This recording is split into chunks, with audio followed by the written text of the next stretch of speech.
weren't supposed to wake up screaming in the night, drenched in cold sweat, the phantom scent of burning diesel clinging to their skin.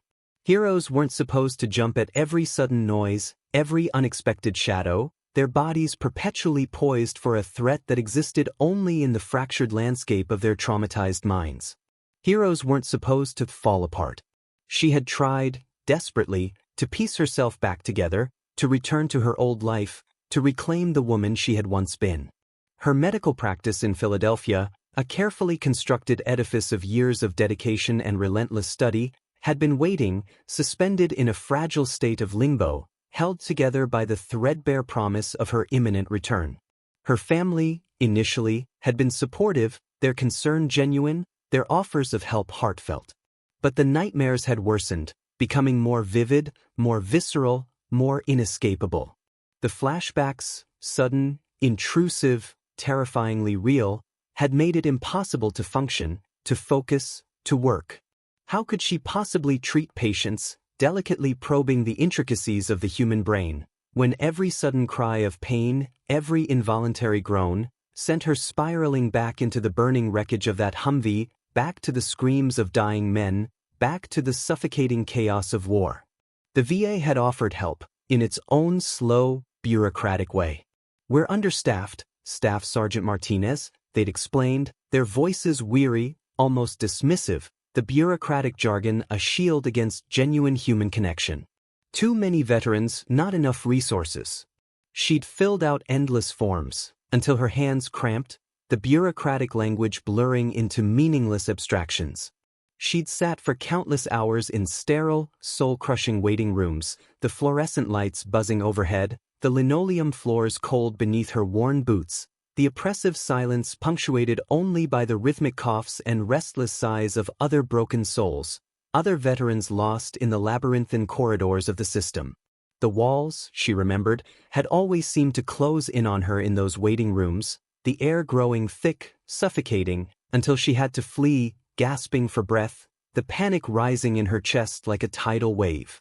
She'd called phone numbers that rang endlessly, unanswered, lost in a perpetual loop of automated menus and recorded messages, her voice a small, increasingly desperate plea lost in the vast, uncaring machinery of the system. Her savings, once substantial, had dwindled, disappearing into the endless void of therapy bills, medication costs, copays, deductibles, a financial hemorrhage mirroring the slow, agonizing bleeding of her soul. Her practice, once thriving, had withered, starved of her attention, of her presence, of her very life force, collapsing under the weight of her increasingly frequent, increasingly prolonged absences. Her family's patience, stretched thin by years of unspoken anxieties and mounting frustrations, had finally, irrevocably, worn thin, fraying at the edges, then snapping completely, severing the fragile threads that had once bound them together. Their calls had become less frequent, then perfunctory, then, finally, had stopped altogether, swallowed by the deafening silence of her self-imposed isolation. "You're different, Anya," her sister had said, her voice strained, brittle, during their last, agonizing conversation, a phone call that had ended in tears and recriminations, in unspoken accusations and a profound, irreparable sense of loss. The Anya we knew, the Anya we loved, she would never, never just give up. But she hadn't given up, not truly. She had fought, every single day, a silent, invisible war waged within the confines of her own mind, a relentless battle against the encroaching darkness, against the relentless tide of memories, against the crushing weight of guilt and the suffocating grip of despair. She had fought the memories, those vivid, visceral replays of trauma that haunted her waking hours and stalked her dreams. She had fought the system, that impersonal, indifferent behemoth that promised help but delivered only endless frustration and bureaucratic indifference. And, perhaps most brutally, most agonizingly, she had fought herself. Until, one day, she had simply looked up, her gaze lifting from the relentless, internal battlefield, and realized, with a chilling, desolate clarity, that she was fighting alone. The practice had closed first, the official notices arriving with cold, impersonal finality. Then the apartment, the eviction papers taped to her door a stark, undeniable symbol of her utter dispossession. Her family's calls had stopped coming, the silence deafening, absolute, a final, brutal severing of the last remaining ties to her former life. The streets, initially, had seemed impossibly, terrifyingly vast, a concrete wilderness devoid of comfort, of safety, of hope. She'd been too proud, too stubbornly independent, too deeply ashamed to admit, even to herself, how far she had fallen, how completely, utterly broken she had become. Pride, she had learned with brutal, first-hand experience, lasted exactly 3 days in a New York winter, a fragile, useless shield against the biting wind, the gnawing hunger, the relentless, unforgiving indifference of the city. After that, survival had become the only imperative, the only driving force, the only thing that mattered. After that she had learned which shelters were marginally safer, which soup kitchens had the shortest lines, which street corners offered a modicum of protection from the wind, a sliver of warmth from a heating vent, a clear line of sight to scan for potential threats. Learned to become invisible, to become a ghost, to haunt the edges of a world that had no room for her, no use for her, no memory of the woman she once had been. Trump was only steps away now, impossibly close, his presence radiating an unexpected, almost unsettling intensity. Emily stood her ground, her posture rigid, her gaze unwavering, just as she had in Afghanistan, facing down far more tangible, far more immediate threats than a former president and his entourage. She might be homeless, dispossessed, forgotten, but beneath the layers of grime and weariness, beneath the tattered remnants of her former life, she was still a soldier. Still a medic. Still the woman who had, countless times, run headfirst into gunfire, into chaos, into the very heart of hell, to save lives, to mend bodies, to offer a fragile flicker of hope in the face of overwhelming darkness. The young soldier's face, pale, streaked with blood, his eyes wide with terror, flashed through her mind again, unbidden, visceral, achingly real. She had never learned his name. Never known if he had survived the aftermath of the attack, the relentless chaos that had followed the explosion, the desperate scramble for survival. The infection. The medical discharge. Everything had happened so fast, a blur of pain, of loss, of bureaucratic indifference. She'd checked casualty lists afterwards, obsessively, compulsively, searching for any trace, any confirmation, any closure. But without a name, without a unit designation, without even a photograph, he had remained a ghost, a phantom presence haunting the edges of her memory, a symbol of everything she had lost, everything she had failed to save. She touched the dog-eared paperwork in her backpack, the familiar weight a constant reminder of her ongoing, futile struggle, another appeal pending, another form submitted, another desperate, unanswered plea for help swallowed by the vast, indifferent machinery of the system.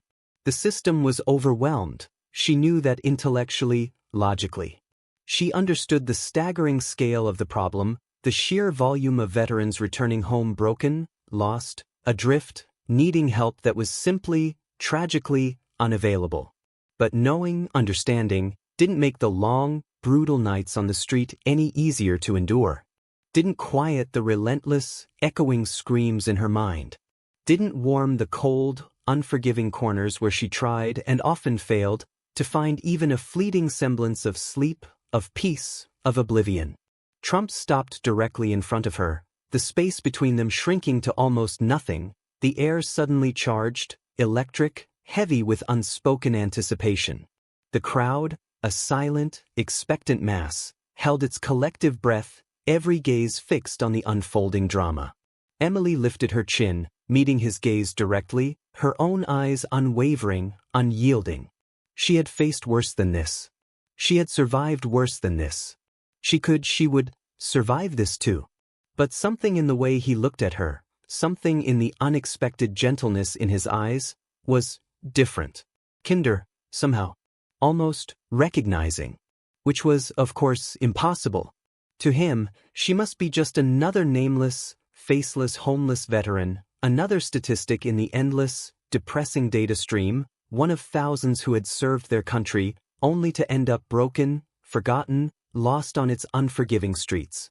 But something indefinable, in the way he held her gaze, in the almost hesitant quality of his approach, made her pulse quicken, a faint tremor of something akin to hope, perhaps, flickering to life in the frozen wasteland of her heart. Made her remember with a sudden, almost painful clarity, that morning in Afghanistan, the young soldier's eyes, wide, terrified, yet full of an almost childlike trust, as she had fought, desperately, against overwhelming odds, to save him, to pull him back from the precipice of death.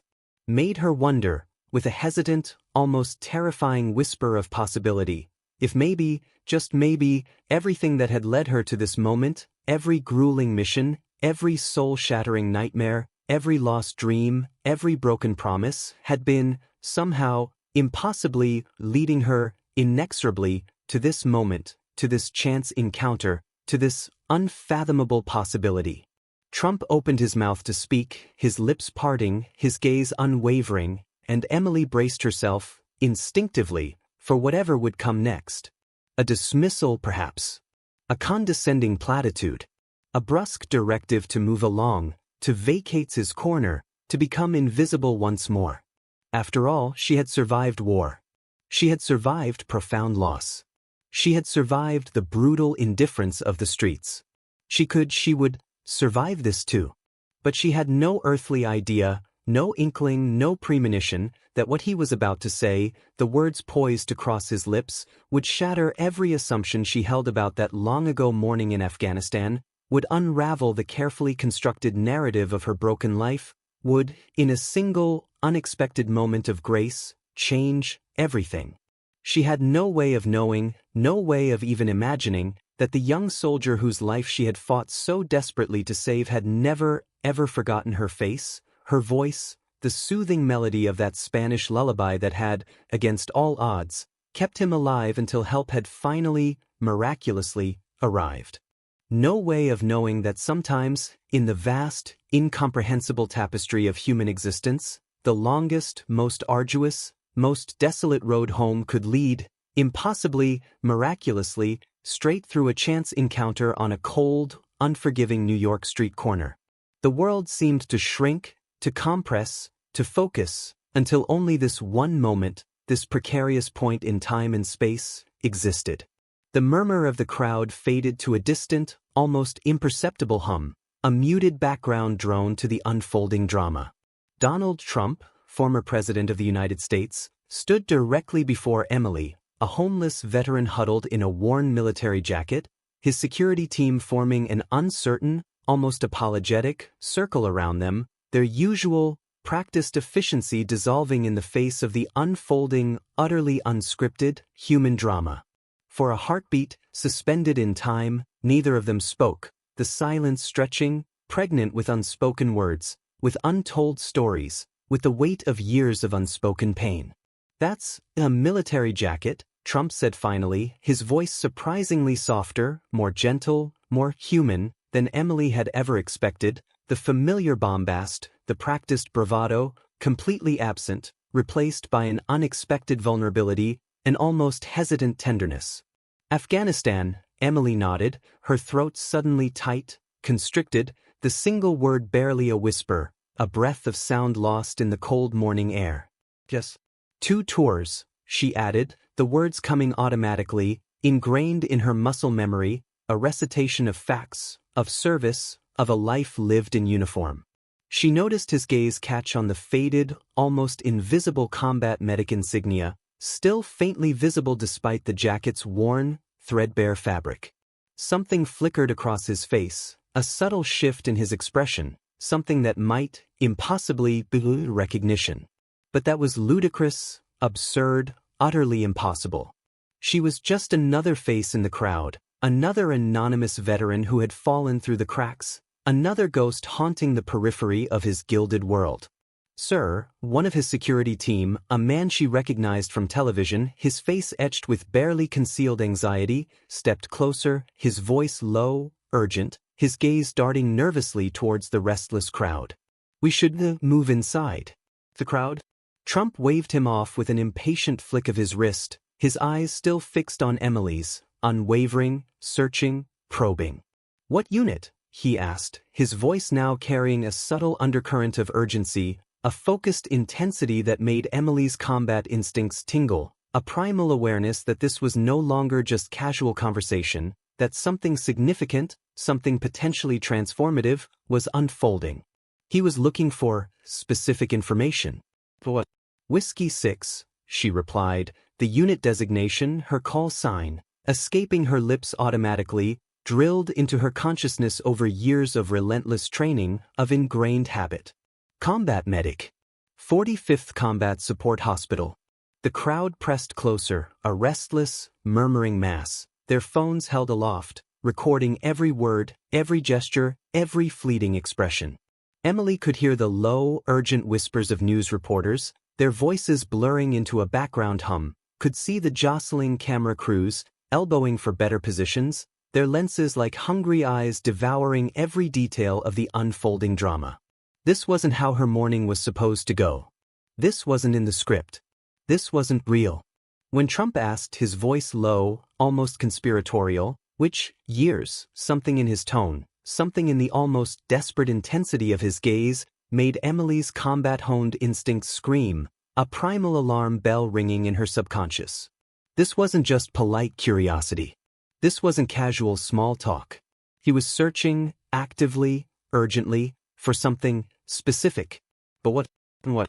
2019? 2022, she stammered, the years of her service tumbling out, disjointed, fragmented, the memories threatening to overwhelm her again, to pull her under, to drown her in the acrid smoke and searing heat of that burning Humvee, the ghostly screams of dying men, the relentless, suffocating weight of loss and failure. She stopped abruptly, cutting herself off, the unspoken trauma threatening to choke off her words, to silence her voice completely. Trump nodded slowly, almost imperceptibly, a subtle, almost private gesture, as if confirming something deeply personal, something long suspected, something finally, miraculously revealed. "Would you join me for coffee?" he asked, the invitation hanging in the air, simple, almost mundane, yet carrying a weight of unspoken implication, a subtle promise of something more profound, something potentially life-altering, waiting just beyond the gleaming doors of Trump Tower. The security team exchanged alarmed glances, their protocols shattered, their meticulously crafted plans dissolving into thin air. This was definitely not in their security briefing. This was definitively not in the carefully orchestrated schedule. The crowd's murmur grew louder, more insistent, more phones appeared, held aloft like digital weapons, recording every moment, every syllable, every breath. Emily's mind raced, a frantic, chaotic whirlwind of fragmented thoughts, of half-formed suspicions, of a desperate, almost primal, need for self-preservation. This had to be some kind of trick, right? A cruel joke orchestrated by a universe that seemed to delight in her suffering, a fleeting, tantalizing mirage in the desolate wasteland of her existence. Things like this, moments of unexpected grace, of improbable possibility, simply didn't happen. Especially not to homeless veterans huddled on street corners, clinging to the fringes of society, invisible, forgotten, discarded. But there was something in Trump's eyes, something beyond the practiced bravado, beyond the carefully constructed public persona, something undeniably urgent. Something purposeful. Something that made her hesitate, that held her rooted to the spot, preventing her from instinctively fleeing, from retreating back into the familiar shadows of her carefully constructed invisibility. "I don't need charity, sir," she said quietly, her voice regaining a faint flicker of its former strength, her pride, battered, bruised, but stubbornly, inexplicably, still intact, refusing to be completely extinguished, even after years of brutal hardship. Trump actually smiled then, a genuine, unexpectedly warm smile that crinkled the corners of his eyes, softening the harsh angles of his face, revealing a fleeting glimpse of something almost human. "Good," he said, his voice softening further, losing its usual commanding edge, becoming almost gentle. "Because that's not what this is about." He gestured with a subtle, almost deferential inclination of his head towards the gleaming, imposing entrance of Trump Tower, the doors now open, beckoning, promising something. This, he stated, his gaze unwavering, fixed on hers, is about repaying a debt. I don't understand, Emily stammered, her hand tightening instinctively on the worn strap of her backpack, her heart hammering against her ribs, a frantic drumbeat against the oppressive silence of her fear. I've never…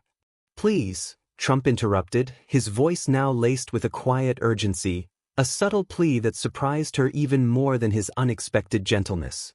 And something in his voice, something in the raw, almost desperate intensity of his gaze, made her pause, made her hesitate, made her question the ingrained instincts that screamed at her to flee, to disappear, to retreat back into the shadows, to reject this improbable, almost fantastical offer of something. There's someone, Trump continued, his voice dropping to a near whisper, a conspiratorial intimacy in the midst of the swirling chaos, who's been looking for you. For a very long time. A news helicopter, its blades churning the air into a deafening vortex, appeared overhead, descending rapidly, its shadow falling like a shroud over the restless crowd, its roar drowning out the already rising murmur of voices, the escalating frenzy of speculation. The sudden, jarring sound, the insistent thrumming of the rotors, made Emily flinch, her body recoiling instinctively, a visceral, involuntary reaction, the phantom echo of medevac choppers descending into the smoke and chaos of Afghan battlefields, the frantic rush to save lives against impossible odds. Trump noticed her almost imperceptible flinch, a flicker of understanding, of something akin to compassion, crossing his face, softening his features even further. Inside, he said firmly, his voice now regaining a note of quiet command, his gaze unwavering, brooking no argument, gesturing towards his security team to clear a path, to create a fragile corridor through the surging, expectant crowd, to lead her away from the relentless glare of the cameras, the suffocating pressure of the unfolding public drama. Emily looked from the gleaming, almost intimidating doors of Trump Tower, symbols of unimaginable wealth and impenetrable power, back to her corner, her meager sanctuary, her hard-won territory on the unforgiving streets. The cardboard padding, the threadbare sleeping bag, suddenly seemed to belong to another life, another world, a distant, almost unreal past. But the weariness, the bone-deep exhaustion, the ingrained survival instincts that had kept her alive, however precariously, on those cold, unforgiving streets, made her hesitate. She asked, the question barely audible, a whispered plea for understanding, for explanation, for some semblance of rational sense in this increasingly surreal, increasingly improbable encounter. Of all people? After all this time? Trump's answer, when it came, was utterly unexpected, utterly disarming, utterly transformative. Because, he said, his voice softening even further, becoming almost gentle, 3 years ago, outside Kandahar, you sang a Spanish lullaby to a wounded soldier. While you kept him alive. Emily's world tilted, the carefully constructed foundations of her reality cracking, crumbling, dissolving beneath her feet. The young soldier. The burning Humvee. The lullaby. The melody, a fragile thread of memory, echoing in the hollow chambers of her mind. She had never known his name. Never known if he had even survived.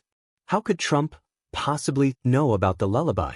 That private, almost sacred moment of human connection amidst the brutal inhumanity of war, a whispered melody against the deafening roar of chaos. How could he know? The security team, sensing the shift in momentum, the unspoken decision hanging in the air, had created a fragile corridor through the restless crowd, a narrow path leading towards the gleaming doors of Trump Tower. Reporters, sensing the dramatic shift in the narrative, were shouting questions, their voices a cacophony of competing demands for attention, for answers, for a piece of the unfolding drama. Camera flashes, relentless and intrusive, created a disorienting strobe effect, blurring the edges of reality, making Emily's head spin, the world tilting further, threatening to dissolve into pure, unadulterated chaos. But Trump just stood there, unwavering, unmoving, waiting for her decision, his gaze fixed on hers, an unspoken invitation, a silent promise of something. Duermit mi niño, Trump said quietly, the Spanish words, haltingly pronounced, yet undeniably, there, hanging in the air between them, a bridge across worlds, across years, across the vast, unimaginable gulf that separated their lives. That's what you sang, isn't it?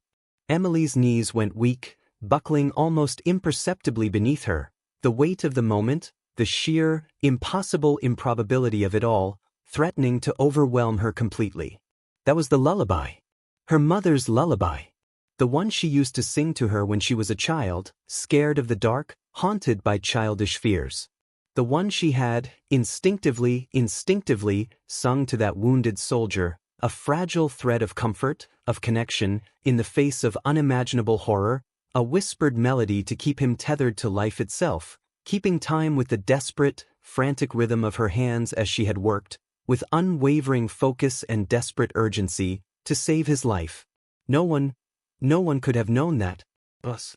Who was he? She whispered, her voice cracking, barely audible, the question escaping her lips involuntarily, a desperate, almost pleading, demand for answers, for some semblance of sense in this increasingly surreal, increasingly impossible reality.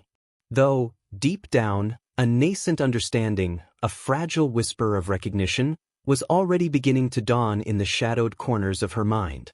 My nephew, Trump said simply, his voice softening even further, becoming almost tender, his gaze unwavering, holding hers with an almost paternal warmth. And he's been trying to find you, ever since that day. The crowd's noise, the frantic shouts of reporters, the whirring of the helicopter blades, the relentless hum of the city itself, faded completely, dissolving into a muted, distant drone, as Emily's world narrowed, compressed, focused, until only this one impossible moment remained. All these years. All the soul-shattering nightmares. All the endless, agonizing wondering, the gnawing uncertainty, the crushing weight of not knowing if that young soldier, that nameless, faceless boy she had fought so desperately to save, had even survived the chaos, the aftermath, the relentless, unforgiving brutality of war. And he'd been searching for her. All this time. She's alive? Her voice cracked again, breaking on the single word, a desperate, whispered plea for confirmation, for a sliver of hope in the desolate landscape of her despair. Trump nodded, his eyes, surprisingly, suspiciously, bright, a sheen of unshed tears glistening in their depths. Thanks to you, he said, his voice thick with emotion, barely above a whisper. He's more than alive, Sergeant Martinez. He's thriving. And he's upstairs. Right now. Hoping, he paused, a slight tremor in his voice, to finally thank the medic who saved his life. Emily's hand went to her throat, fingers fumbling for the familiar, comforting weight of her old dog tags, tucked beneath her worn jacket, a constant, silent presence against her skin. She'd kept them all this time, through everything, through the loss, through the homelessness, through the crushing weight of despair. A tangible reminder of who she used to be, of the woman she still, stubbornly, inexplicably, was, beneath the layers of grime and trauma, beneath the carefully constructed invisibility she had worn like a shroud. A gust of wind, sudden and sharp, blew down Fifth Avenue, catching at the worn fabric of her jacket, whipping her hair across her face, momentarily obscuring her vision. The crowd was still there, a restless, expectant mass, still recording, still watching, still judging. But none of that seemed to matter anymore, not in this moment of impossible revelation, this sudden, seismic shift in the very foundations of her reality. In her mind's eye, she was back in that burning Humvee, the acrid smoke stinging her eyes, the searing heat licking at her skin, singing that ancient lullaby, her mother's lullaby, to keep a young soldier alive, never knowing, never even suspecting, that she was saving the life of someone inextricably, impossibly, connected to the powerful, enigmatic man who now stood before her, offering her a hand, offering her something. Come upstairs, Trump said gently, his voice now filled with a quiet, almost paternal warmth, gesturing again to his security team to clear a path, to escort her towards the open doors, towards the promise of something. "Let us help you, Sergeant Martinez. The way you helped Mark." Emily looked back at her corner one last time, a lingering, almost wistful gaze. The cardboard padding, the threadbare sleeping bag, the familiar heating vent, they seemed to belong to another life now, a life fading rapidly into the unreal past. But the weariness, the bone-deep exhaustion, the ingrained survival instincts that had kept her alive on those unforgiving streets, made her hesitate. "But," she asked again, the question barely audible, a whispered echo of her earlier, unspoken plea. "Why like this? Why me? But..." Trump's answer, when it came, was both unexpected and profoundly, unexpectedly honest. "Because," he said, his gaze unwavering, holding hers with an unnerving directness, "Mark showed me your photograph months ago." But he paused, a faint, almost imperceptible shake of his head, a gesture of rueful self-reproach. "But I didn't recognize you." "But not until yesterday." He gestured vaguely back towards the street, towards her corner, his gaze momentarily drifting away, then snapping back to hers, sharp, intense, unwavering. "Walked right past this corner yesterday morning. Didn't realize who you were. Couldn't sleep last night. Thinking about it." He shook his head again, a gesture of quiet self-disgust, a rare glimpse beneath the carefully constructed layers of bravado and self-assurance. "Sometimes," he said, his voice softening, becoming almost vulnerable, "life gives you a second chance. To do the right thing." He paused, a beat of silence hanging in the air between them.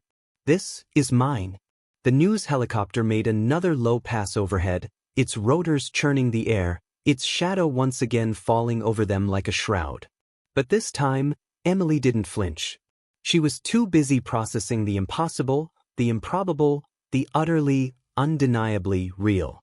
The coincidence that defied all logic. The years of agonizing wondering, of gnawing uncertainty, of unspoken guilt.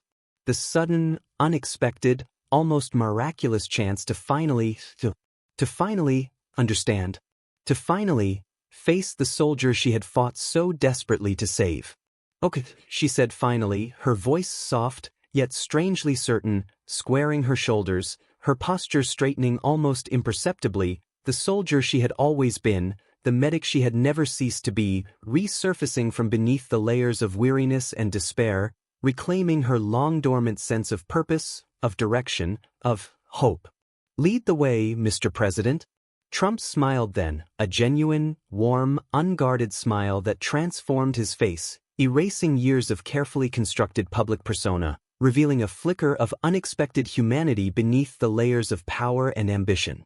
"After you, Sergeant Martinez," he said, his voice now filled with a quiet respect, a deferential acknowledgement of her service, of her sacrifice, of her enduring strength. "I think," he added, his smile widening just a fraction, a hint of his characteristic humor returning, "you've led the way long enough." As they walked towards the tower's gleaming entrance, the crowd parted before them like a biblical sea, an almost reverent hush falling over the restless mass of humanity. Cameras flashed, a relentless barrage of light. Reporters shouted questions, their voices a distant, unintelligible clamor. But Emily barely registered any of it, the noise, the lights, the expectant gazes of a world suddenly, inexplicably focused on her. Her mind was already upstairs, soaring upwards, towards the penthouse suites, towards a young soldier she had last seen bleeding, broken, in a burning Humvee, singing to him, whispering a mother's lullaby, as she fought, against overwhelming odds, to keep him alive, to pull him back from the very brink of death. She had no idea, not yet, not fully, that this was just the beginning. No premonition of the seismic changes that this chance encounter, this improbable act of recognition, would unleash, changes that would ripple far beyond her own broken life, touching, transforming countless other lives, countless other veterans struggling on America's unforgiving streets, lost, forgotten, unseen. No inkling that sometimes, in the vast, incomprehensible tapestry of human existence, The longest, most desolate journey home didn't end where you expected, in a quiet, forgotten corner of the city, but exactly where you needed to be, in a place you never, in your wildest dreams, could have imagined finding it. The doors of Trump Tower, gleaming and impenetrable, slid open before them with a silent, almost welcoming sigh. And Emily Martinez, combat medic, decorated veteran, lost soul, finally, miraculously, took her first tentative step towards a future she could never have conceived, on a cold, unforgiving New York morning that had started, impossibly, just like any other.